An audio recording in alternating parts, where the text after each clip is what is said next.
An-Nasr, the ultimate help, is chapter 110 in the Quran. This Medinian chapter was revealed towards the end of Prophet Muhammad's life, peace be upon him, after his victory in Mecca and reclaiming it from Quraysh. The chapter came to remind Prophet Muhammad, peace be upon him, and his followers that their victory came from Allah.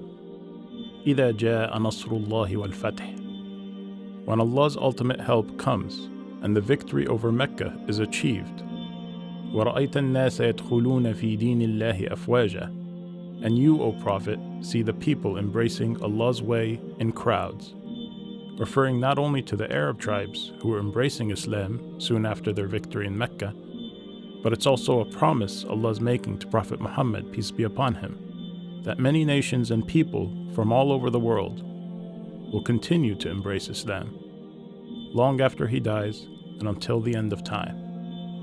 فَسَبِّحْ بِحَمْدِ رَبِّكَ وَاسْتَغْفِرْهُ إِنَّهُ كَانَ تَوَّابًا. Then glorify the praises of your Lord and seek his forgiveness, for certainly he is ever accepting of repentance.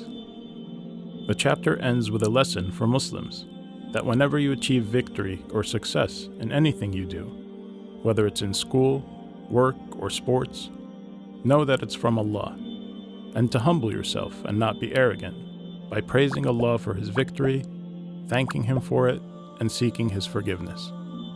Help us create more videos by visiting our website today and contributing to our mission and project. Please subscribe to our YouTube channel to access more videos and content.